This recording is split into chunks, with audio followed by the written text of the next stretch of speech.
Well, good morning, councillors, your worship, members of the committee. No mai haramai, welcome to the Strategy, Policy and Finance Committee meeting this month, the 9th of July, 2020.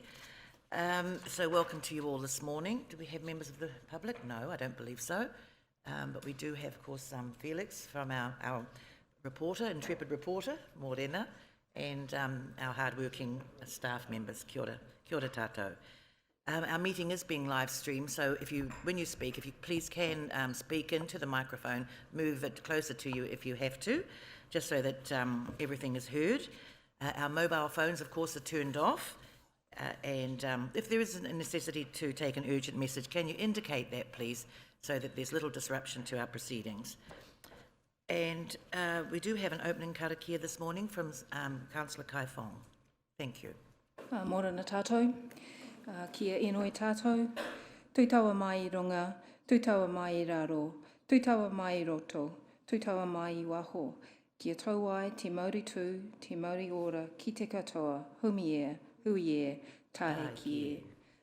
Thank you, Councillor Kai Fong. Any apologies? I do have some apologies this morning. Councillor Tapsell, she'll be absent for the day. There was... Oh yes, Mr. Thomas, he's away as well. I might have an earlier departure around 11:30 for Mr. Berryman Camp. Apology from Ms. Marks, thank you.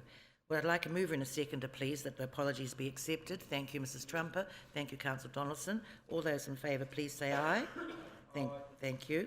Order. Declarations of interest this morning.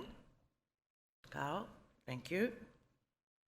Urgent items not on the agenda. Carl, kia ora. Thank you. I'll do the tūhoi one. Thank you. Confirmation of our council minutes. Now we have 3 here. The Strategy, Policy and Finance Committee meeting held on the 11th of June 2020. Could I have a mover and a seconder, please? Thank you. Oh, thank you, Councillor Donaldson. Thank you, Councillor Wang. So I'll put, are there any changes, amendments or corrections, please? No, thank you. I'll put that motion that the minutes of the Strategy, Policy and Finance Committee meeting, minutes for the 11th of June 2020 be confirmed as a true and correct record. All those in favour, please say aye. Thank you. Oh yes, Your Worship. I wonder if we could also acknowledge yesterday the signing of the MOU. We had the presentation at that meeting about our housing strategy, and yesterday was the announcement of Ngāti Whakaui and Kāingaora. So that's the first product to get off with our housing strategy, which is wonderful. Thank you. Oh, but certainly you can do that. Now we have for the minutes for the meeting held on the 25th of June. So could I have a mover and a seconder, please, that the minutes of the Strategy, Policy and Finance Committee meeting minutes, 25th of June 2020, be confirmed as a true and correct record? Thank you, Councillor Yates. Thank you, Councillor Bentley. Are there any changes or amendments to the minutes? Oh, yes, Mr. Berryman Camp. So yes, apologies, Madam Chair. I was a wee bit slow. In the previous minutes, page 7, item 6, Karen Vercoe's surname has an E at the end of it. Oh, there you are. Thank you. Thank you very much. So I'll put that motion now. All those in favour, please say aye. Aye. Contrary? Thank you. Carried. And our final minutes. Gosh, we were going hard there, weren't we? May I have a mover and a seconder, please, that the minutes of the Strategy, Policy and Finance Committee meeting minutes on the 30th of June 2020 be confirmed as a true and correct record. Thank you, Mrs. Trumper. Thank you, Councillor Wang. Any changes, amendments? Or thank you, Mr. Bentley. Thank you, Madam Chair. Under item 3, it states here that we had independent legal advice from Tompkins Waite. I think with the amount of money that this council is spending with Tompkins Waite, it can hardly be independent.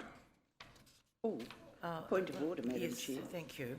I take exception to that. Legal advice is freely sought. This was at a request of one of the councillors that we get advice, They are the experts on Local Government Act, and it was highly appropriate that that advice was sought and given.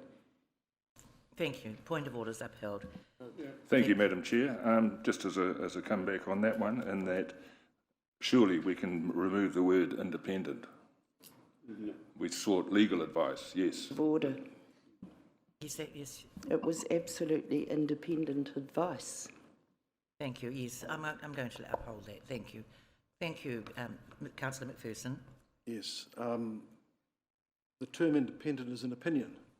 It is a fact that legal advice was sought, but it's an opinion that it was independent. I've already ruled on this. I've already ruled on this. Thank you.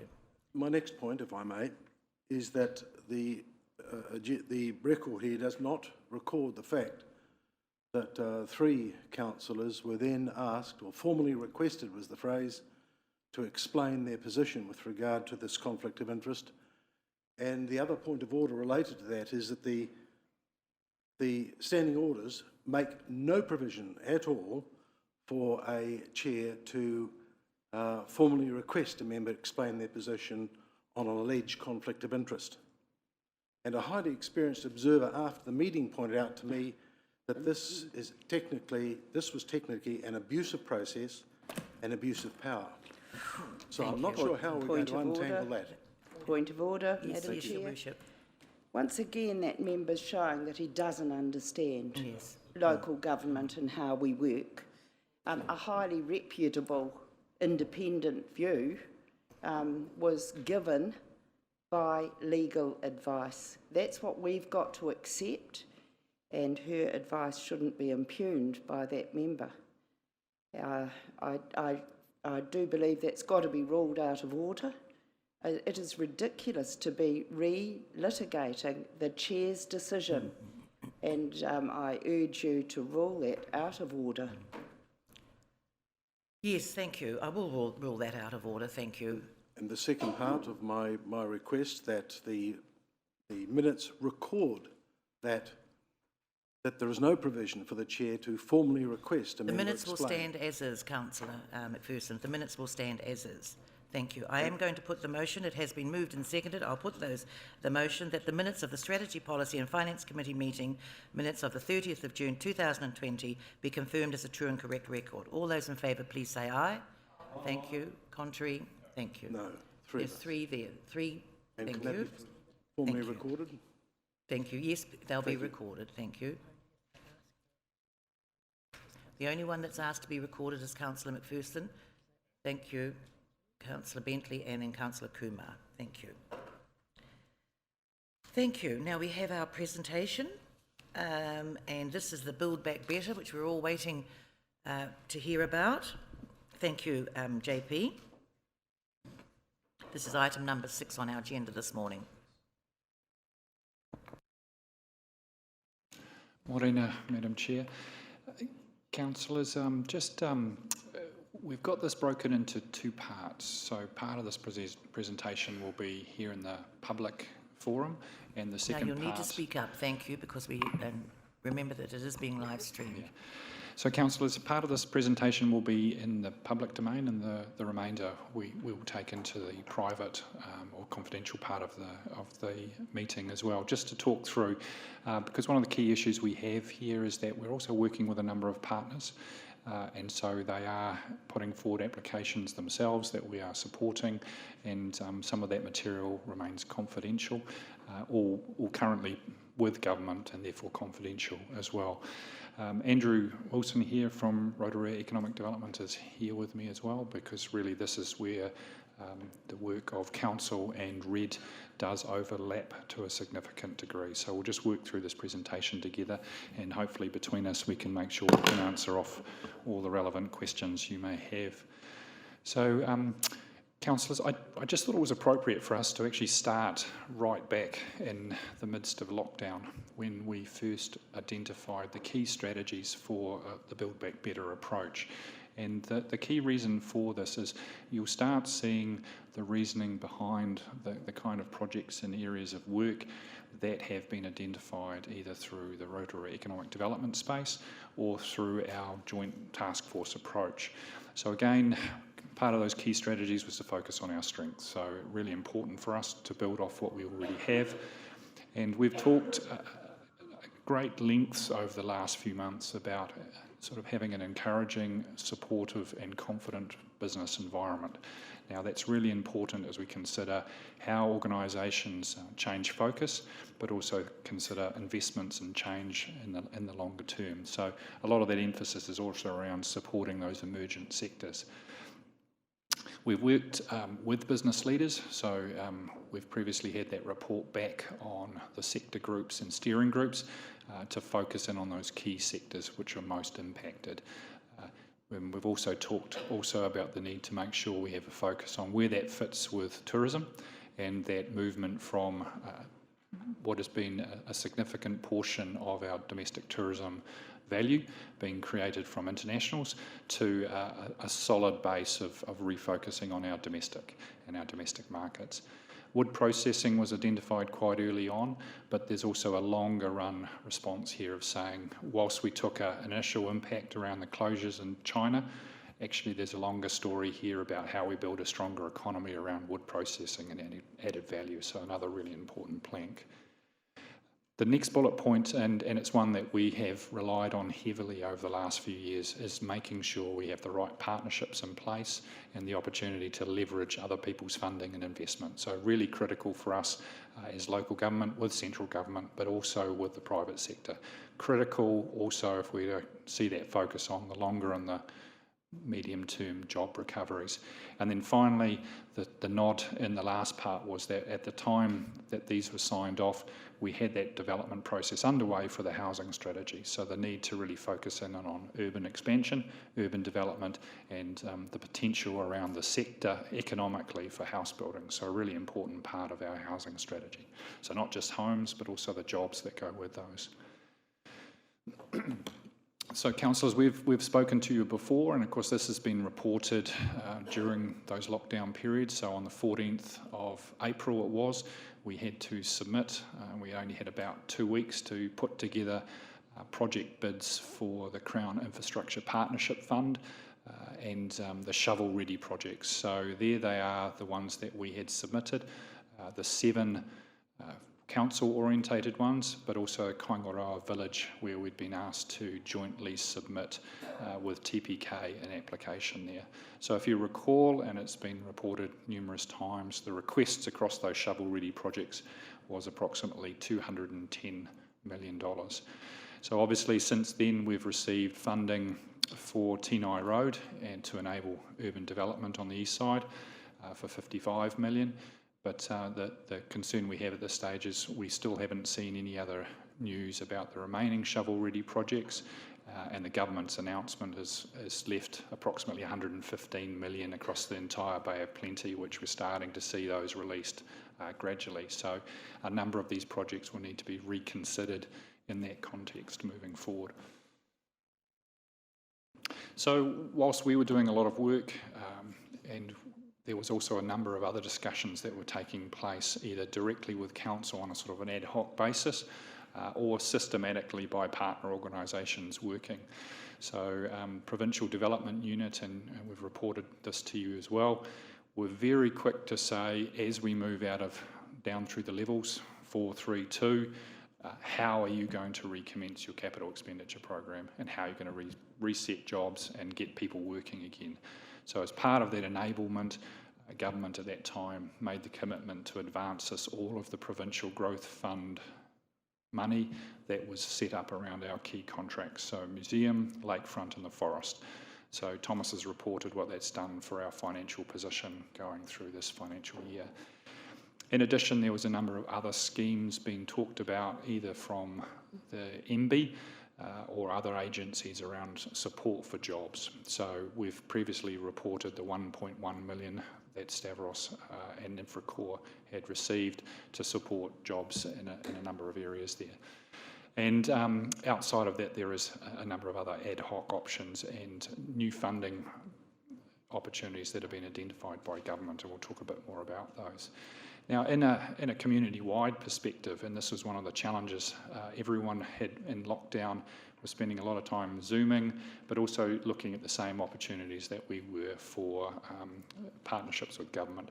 So a really effective partnership came together around the Te Arawa COVID-19 hub, initially dealing with the cushioning the blow, but that group very quickly moved into identifying projects and actually working closely with Te Arawa entities to submit their own applications for funding and partnerships. And those have been extremely successful. So Te Arawa Lakes Trust is a really good example of that.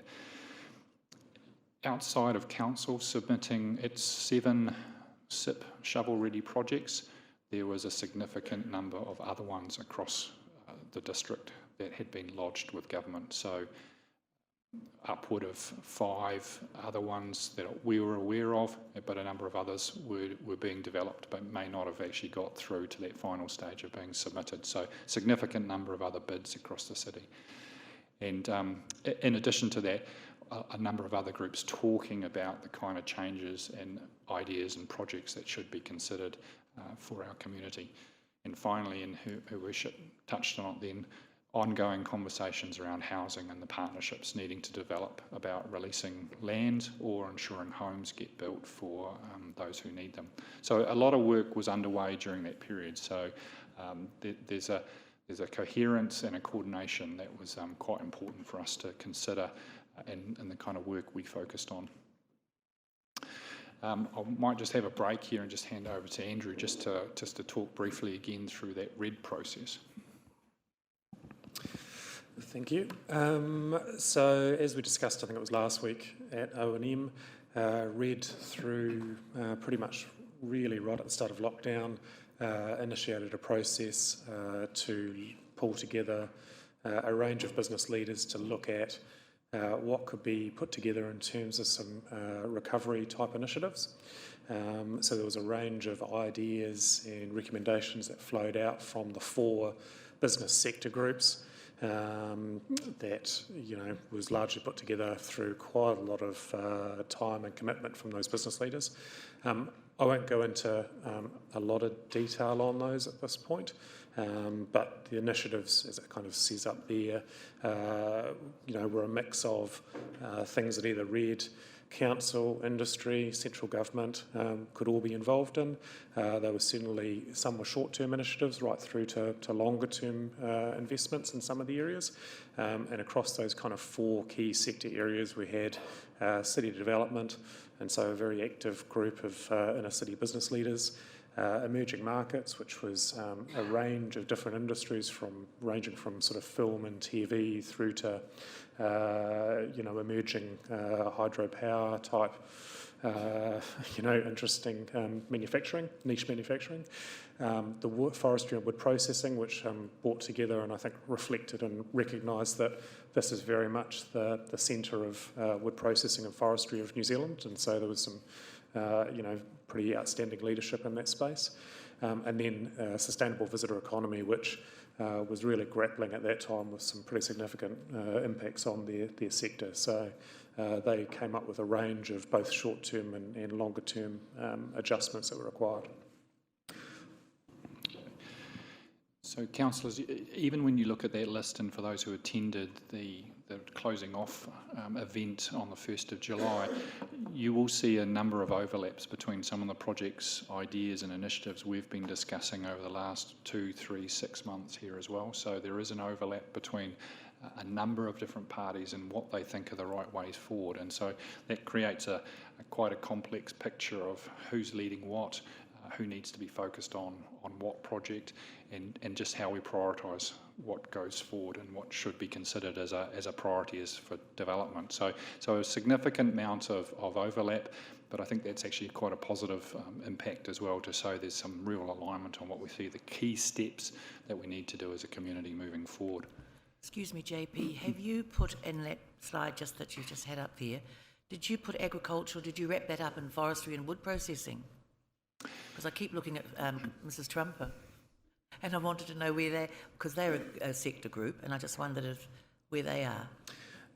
Yep. Certainly there was some agricultural and probably more horticultural type discussions in the emerging market space, where they did certainly have some discussions around land use change in particular. was probably where it got picked up in the majority. Yeah.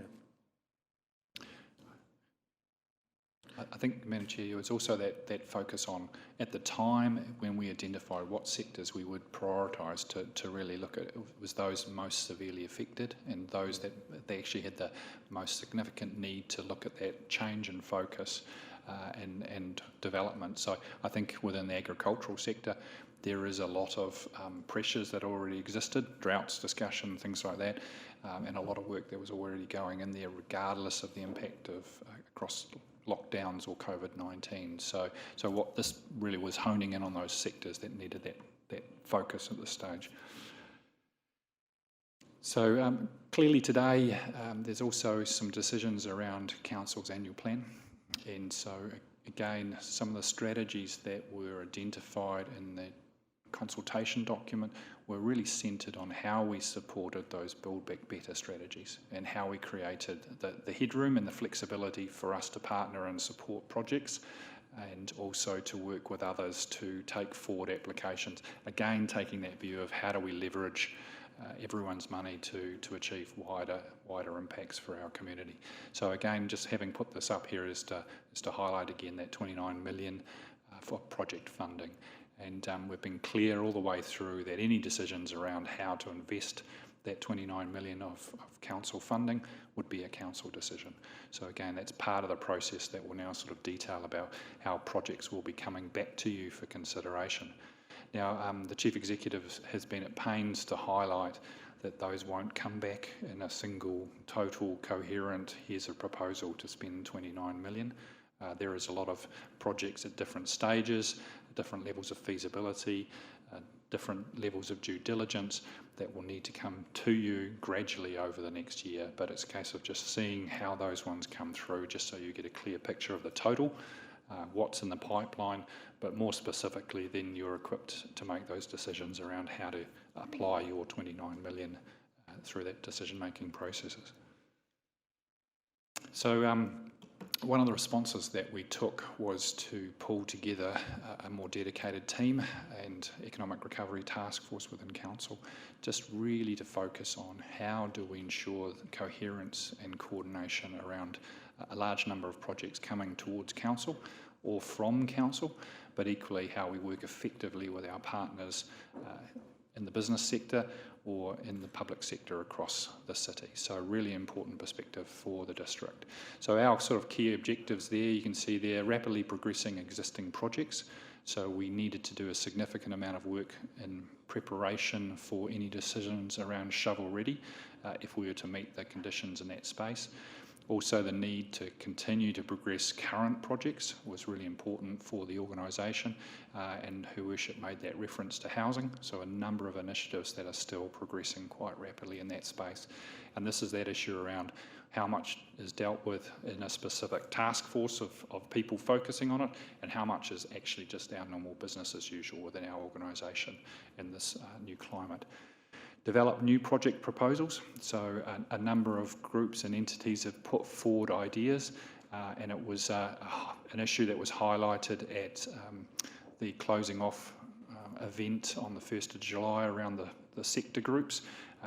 The real issue is not just identifying the ideas or the opportunities, but actually creating that into a well-formed proposal and implementing it. So that implementation challenge being quite significant in that space. So a real need for us to make sure that we have an effective pipeline to develop proposals and projects to a level that they can have investment decisions made. And again, then the reference there to working with partners. So a number of entities wanting to continue to undertake their own work, and I made reference to Rotorua Lakes Trust, who's been very effective, particularly around the establishment of their hub, but other entities as well that may not require assistance of council, but others who have reached across and said, look, we'd be very keen to work through the task force and to use some of your resourcing and efforts to ensure we can get our projects developed to an appropriate level.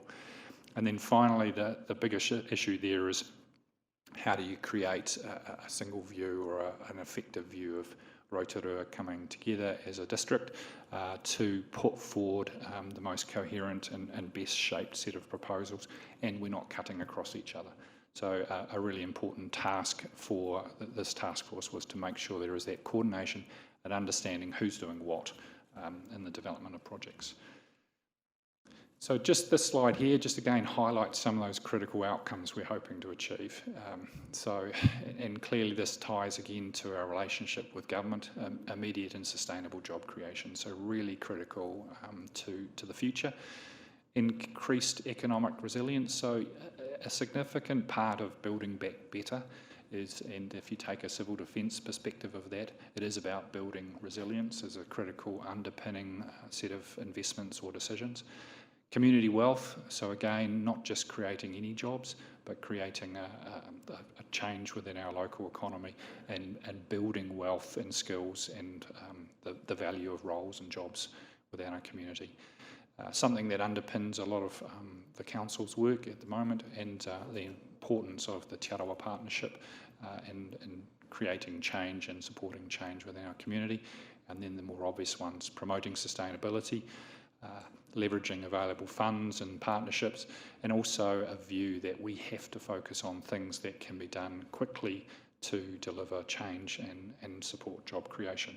So again, we talked a lot during lockdown about that need for stimulus to come quickly and to be delivered effectively within the time that it's needed. So again, making sure we move things rapidly forward as well. So key outcomes for our task force efforts. So this was just intended to show how we're working. So probably just summarising some of the statements I've made, councillors. Project landscape, there is a number of council projects that currently exist. There was the Crown Infrastructure Partnership shovel-ready projects that are an important base for us to consider whether we receive funding or not.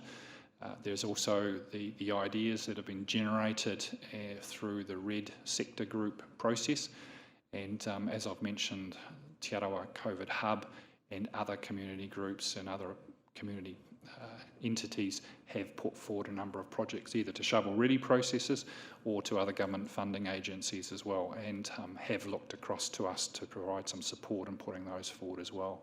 And then finally, a significant cornerstone of our potential for economic recovery moving forward is the housing and thriving communities focus. So not only about releasing land, building homes, but also creating jobs and making sure we have a supply of sufficient land for other businesses to develop. So a really important underpinning. So as far as the task force is concerned, outside of our normal business as usual, there is a group of council staff that have been pulled together to focus on moving through and preparing the business cases, investment propositions around that landscape of projects. And probably with the relationship now having developed from the RED sector group work, bringing Rotorua Economic Development closer together in that team. So working as a unified group to make sure we can develop up those project and investment cases as quickly as possible. We also have a more informal advisory group to really fulfil that other role, which is critical, which is that coordination, communication, and understanding that we're not stepping on someone else's project's toes. We're all providing support where we need to, but we're also making sure there's a real coordination from the wider district moving forward. So that sort of coordination, communication, management view of how all these projects come together is being informally provided by that advisory group, and at that point projects are ready to go back to their relevant agencies or entities for funding decisions, or to government. And finally, the last one there is that reference again to coming to council for funding as well. So just a high level overview of just how we try and manage everything that's potentially happening within the community, bringing it back together, rationalising those things we're prioritising and working on, and making sure they're delivered with our partners to government agencies or investors, or through the council pathway. So that's sort of the process we're working on in that sort of space. So just wanted to highlight some of the achievements to date, and then I'll talk a bit more about what's pending at the moment, and I can provide more detail of some of those pending projects once we move into confidential. So obviously a critical piece, and again, the nod towards the housing and thriving community strategy. So a huge amount of work that was done by the organisation prior to lockdown, continued through lockdown, and now is just as important, not just for providing those community support, but also the employment potential for us and emerging sectors. Her Worship mentioned the MOU signing yesterday between Kaingaora and Ngāti Whakaui tribal lands. Again, another step in supporting potentially more investment by Kaingaora into our district for house building, and some significant opportunities for the building and construction sector here. So really important. Facilitated again by the decision that government has made around the 55 million to support urban land development on the east side, TNI, stormwater and other infrastructure development. So really important part and a process that we now just need to clarify with government. Stavros has talked before, and Matt from Infracore has also talked about the funding we've received already for the job scheme and the creation of those 25 additional jobs. And the Deputy Prime Minister, Mr Peters, was here a Saturday ago, who also presented some additional top-up funding for the museum roof, but also $90,000 of additional project management support for fast-tracking of the forest project still further. So really important contributions at this stage. So, councillors, this is where we probably will conclude at the end of this slide, and there might be questions that need to be taken into the confidential. But outside of the Crown Infrastructure Partnership projects, we've currently got, or partnering on $6 million worth of other applications, and decisions are pending on those, so we can provide some more detail of those in confidential. I think Minister Woods, in making a press release about yesterday's announcement, highlighted that in the next few months there will be some decisions about how many houses will be committed to be built here in Rotorua from the budget announcement of 8,000. So really important decisions and a really important opportunity for us to see local building capacity improve. One of the things we're also needing to look at is, so what are the options around those shovel-ready projects? We thought they were important and created value for our local economy, and that's why we submitted them through the shovel-ready process. So we now need to explore those options for what we do with those projects moving forward as well. The other opportunity there, and I've just called it a watching brief, is there continues to be government announcements of new funding pools and opportunities. So they come out on almost a daily basis, and so one of the opportunities we need to do as a task force is reflect on those and say, look, is there something that can be refocused towards another funding source? And we can talk a bit more about that as we move into confidential as well. And finally, and this is the important one, relates also to that resilient support for community initiatives. So keeping the view of where this fits within that wider context of the 29 million and the number of the other projects that we're proposing. So those criteria and the process we intended to use to disperse that funding is something we're intending to bring back to that August meeting. So that's potentially where we should end there for this part of the public update. I don't know if Andrew wants to add anything at this point, but we're happy to answer any questions that we can at this point. Thank you. Thank you very much. And yeah, I fully appreciate that there may be some areas of commercial sensitivity, but I would like you, as much as possible, to answer any questions barring the sensitivity aspect, because people watching from afar and to be reported perhaps in the newspaper, I'd like to think that we can share as much as possible. Look, just on first, just hearing all of this again, it's a very audacious recovery plan, and that's a good word for it, audacious. You know, anybody looking at this, hearing this, would think, my goodness, you know, we're not shrinking our way back to recovery.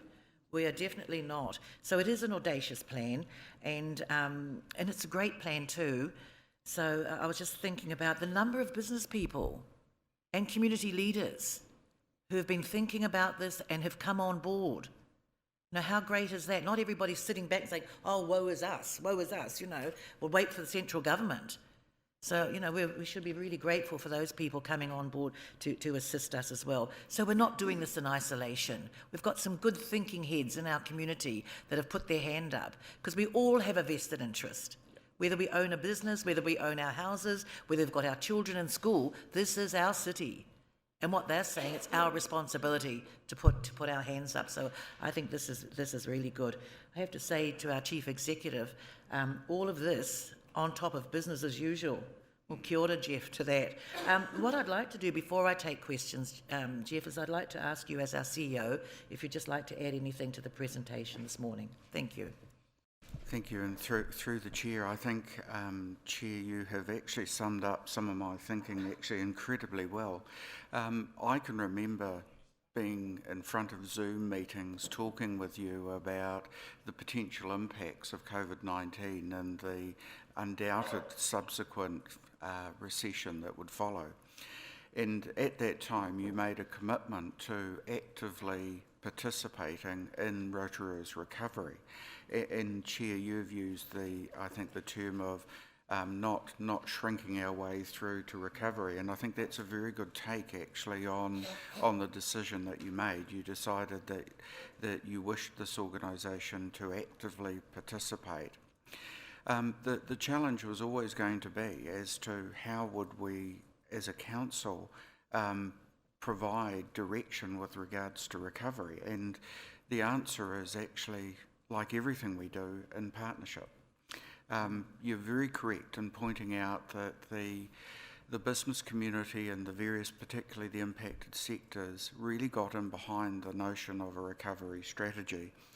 And that culminated, I think it was last Wednesday, with the presentation at Ridges Hotel. I found those presentations quite moving, in fact. What we saw there was, I think, a very, very good view of what we need to do to really move Rotorua back onto a clear path forward. Our economic recovery task force is really right in behind that now. And just like working with our community, they are also working with government. Yesterday we had Kāinga Ora signing the agreement with Ngāti Whakaui tribal lands. But at that time we also got a commitment from the Chief Executive, Andrew Mackenzie, to be back talking with us in 3 weeks' time about broader housing challenges in Rotorua and how we can partner with Kāinga Ora to begin addressing those. So I think we're actually on the right pathway. It is a little bit daunting though, and that's what you've highlighted. It is on top of business as usual, and business as usual hasn't gone quiet on our organisation. In fact, the expectations pretty much across the board are continuing to ramp up again. And so, look, I'm very proud of what our organisation is managing to do. I think what we've seen from JP is a presentation that is covering the basis particularly well as to work that's going on. Andrew, right beside him, is really from Red, actually working hard to bring alignment from the Rotorua Economic Development Unit.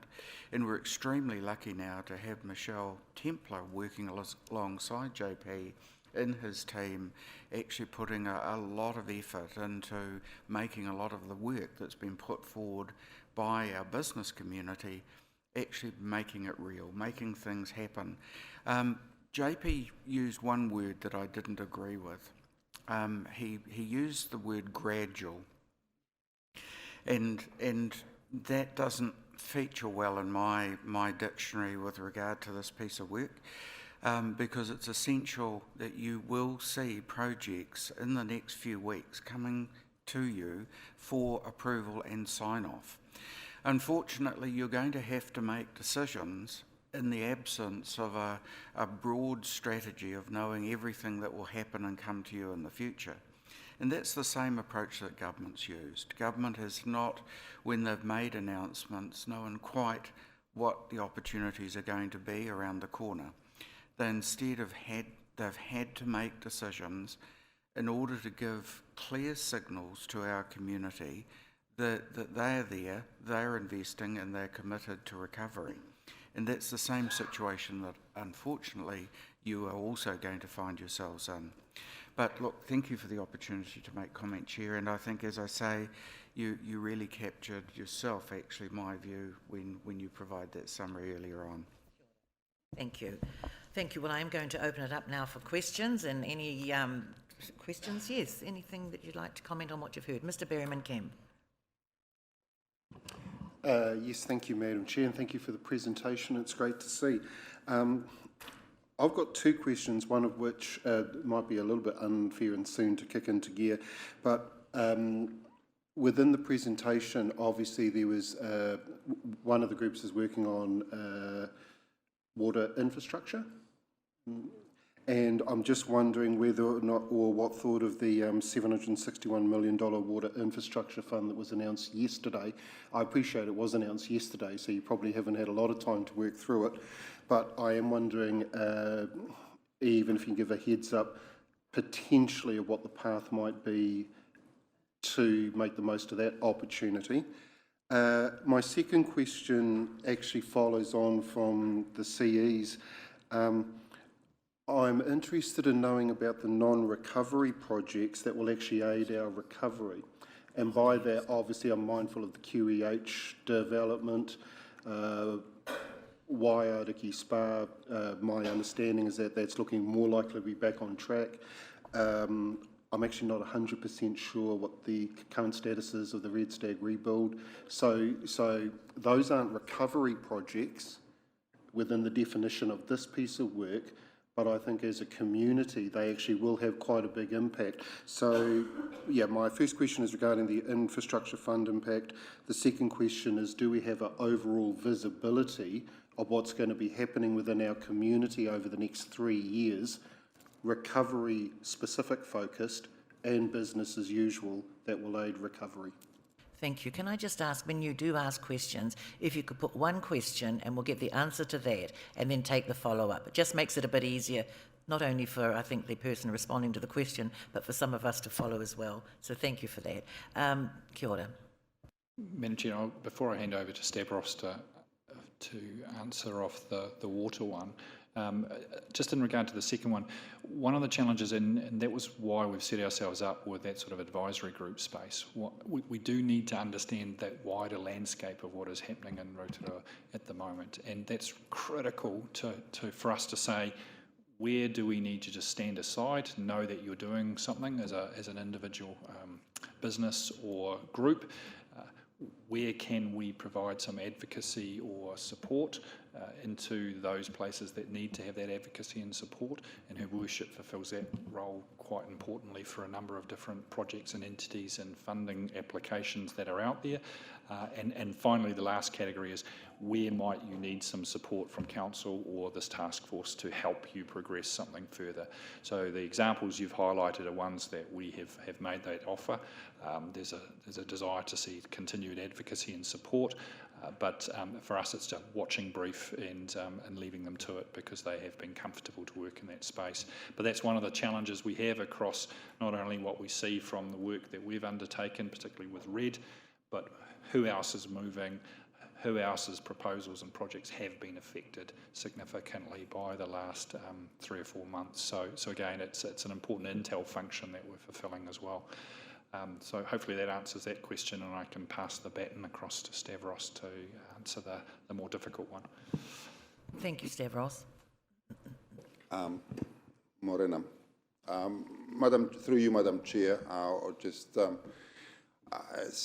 as a question pointed out, this announcement came only yesterday.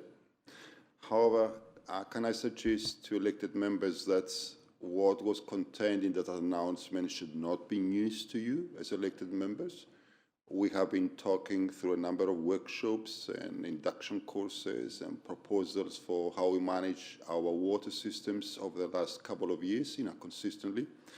The announcement by the government highlights very clearly that the country's three waters infrastructure is into a risky state. They have identified that combinedly drinking water and wastewater has got a back bill of about $80 billion. In wastewater alone, you having at least $4 billion to upgrade wastewater treatment plants to minimum standards, another $20 billion for the networks. So these are not news to yourselves. What the proposal basically says is that the current management of those systems on a historical basis has proven to be ineffective. It has led to a situation where the condition of the assets and the performance of the assets is below desirable levels, and assumes that is because of a lack of will or capability or capacity by TLAs to manage their own networks. It also assumes that by pulling together the asset ownership into some regional entities, those challenges of capacity and capability can be overcome.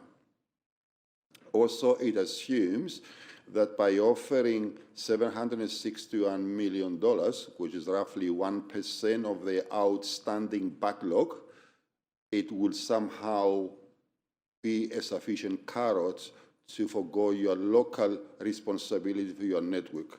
I cannot make that decision. In due course, you will have to make a decision whether you want to transfer ownership of this asset to some kind of regional entity. However, although the amount of money of $760 million appear to be quite high, it reflects less than 1% of what the backlog is. And also, it's basically conditional to us agreeing that we will transfer our infrastructure assets to some kind of regional entity. We'll continue to work with, obviously, with the government. And as you know, we do have our infrastructure strategy that anticipates risk mitigation measures, but we'll work and see what the implications of that would be in the meantime. Thank you. Thank you. And I do agree with you that it isn't, it's something that we have been anticipating. I think we're a little well ahead of actually that, but however, there's some other Well, Councillor Kai Fong, thank you. Thank you, Madam Chair. Just a question around the outcomes on slide 8. So just from the comment from the Chief Executive is that if we are now going to be allocating this fund fairly quickly, it means that there isn't going to be a contestability of the potential projects because we'll be making decisions as they come to the table. So in that situation, is there a weighting or priority ranking in terms of the outcomes, or to use Meripeka's words, and we need to maybe put in front of audacious a big hairy, so a big hairy audacious goals, so that are things like immediate impact or immediate job creation more important than some of the other goals? I think that's about making sure that you have that information on which to make that decision. We've had that kind of discussion of... You speak up, please. Sorry. Thank you. I think we need to highlight all of those aspects and allow you to make that evaluation yourselves as a collective body. I think if we sit here and go, there's the criteria, they'll get a score between 1 and 5, and the project I present with you today has a score of 20 because it's got 3 3s, 2 4s and a 5. We may be in a situation where we're having a re-litigate of, is it really a 3 or should it be a 4? I think what we've got to make sure is that we're providing you with comprehensive pictures of the projects, the risks and the values they create, and you'll have to make those decisions as they appear before you. So again, as the Chief Executive ensures I don't use the word gradual again, as those proposals are shaped, they will need to be fully shaped so that you can make as good a decision as you can with the information you have at that time. And we will have to evaluate that and detail that information for you, but you'll have to make the decision on the merits of each of those projects as they come forward. Thank you. Thank you. Oh, did you have a... No, thank you. Councillor Kumar? Thank you, Madam. Thank you, Madam Chair. And through the Chair, JP, going back to the presentation that we had on Thursday last week, and with regards to my questions coming from I've got 2 questions. Sector Group City Development last week, when Greg Brown presented, he said that he had some real horsepower in the team that he chose, and so I just wanted to know, because now there's a pedestrianising plan, there's got 3 options. were they privy to have a look at the plans presented to them on when they had that horsepower to decide how the city was going to emerge after the economic recovery? Were they part of that plan, or was that going to be something that was not accorded to them? So I'm just clarifying here. I think what we had last week on last Thursday was that Stavros presented some of the thinking that was around the NOP, Network Operating Plan. So I think Council had previously asked Mr Michaels to produce a decision or look at the roading network hierarchy and how do we effectively support the CBD in that space. Now, my understanding from the presentation, because I wasn't here last week, was that that was a piece of work that had been commenced some time ago. It had got through to identifying some options. The intention was that that would be now handed through to the city discussions for where does it fit. So when that sector group comes together, or we undertake a process looking at the future state of this in a city, that becomes an input into that conversation, because it was intended to focus on the roading hierarchy and how those roads would factor. So my understanding is those options that were discussed would be an input into the process to reimagine, re-envisage the city. So it is an input only. It's not an answer in itself. So supplementary to that, my other question, but I do gather that they did not have a direct input into this pedestrianising at this stage. My other question is on slide 8, we talk about, or we see written there, funding TRO partnerships.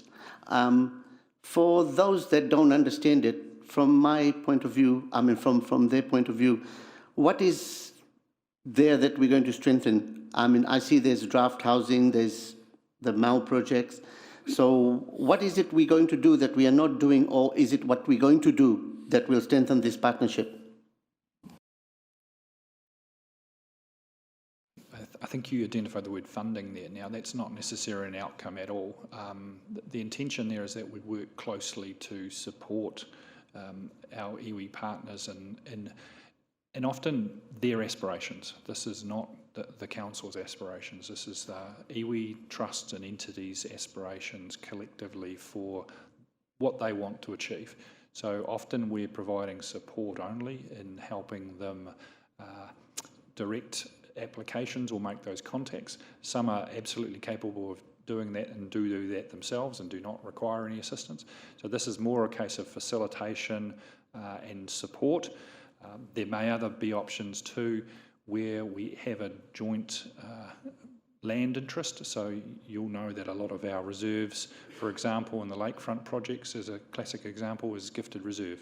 So we have a partnership as mana whenua and us with our reserve management function across the top of that. So that partnership is recognised in the decision making around what is being proposed. So decision making partnership, support partnership, and other ways it may involve us looking at options for investment, as we have done through the Provincial Growth Fund. So there is a number of streams and options for us to support the strengthening of those partnerships with Te Arawa and Te Arawa entities, not just funding. Thank you. And I don't know for Councillor Kumar if you know, but next week Te Arawa will be launching their Te Arawa Vision 2050. And of course, because they have very definite aspirations for Te Arawa iwi, and which is basically to see them all thriving. So that certainly there'd be nothing inconsistent with what we're doing here as well. Yes, Your Worship, thank you. Well, lots of words bandied around. Thank you for coming and bringing that to us, because I think there is a misunderstanding that we've actually got a clearinghouse here to help all projects with those goals to deliver for the city. And I think, well, your words were audacious. I think it's very progressive and innovative and moved very quickly. So in lockdown, this got underway. And I'm incredibly proud that as a district, we're moving with confidence and we're getting investor interest, and the community confidence is beside us, because I saw a community with high passion and a love for this place, wanting to work with us as a partner to get our leverage for our community. My question was a little bit about where Councillor Kumar was going, about the rationalisation of that functionality review that Stavros brought together, the housing strategy too for the inner city, and also that CBD group, the sector group that had their view. Are we going to just get them together and they'll come up with a time-framed plan to put back to the task force?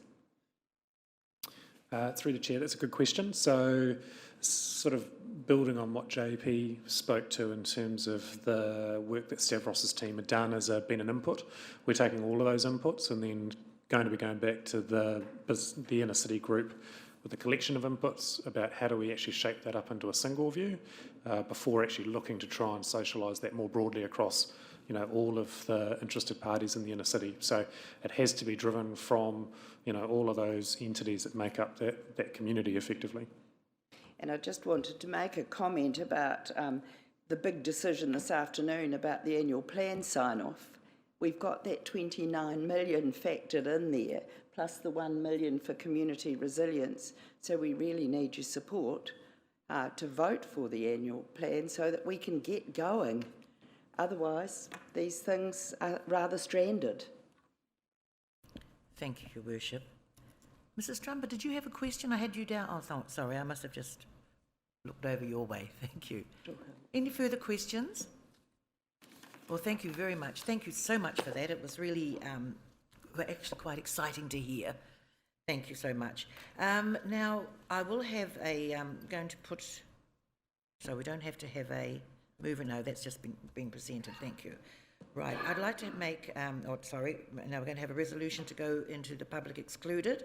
And the reasons for the going into public excluded is to ensure that we enable commercial or industrial, there could be at-risk commercial and industrial negotiations, and of course to enable any commercial activities to remain at this stage confidential. So could I please have a mover and a seconder that we move into the public excluded session? Thank you, Councillor Wang. Thank you, Mrs. Trumper. Thank you. I'll put that motion. All those in favour, please say aye. Aye. Contrary? Thank you. Carried. Shall we take perhaps a 5-minute break? Thank you.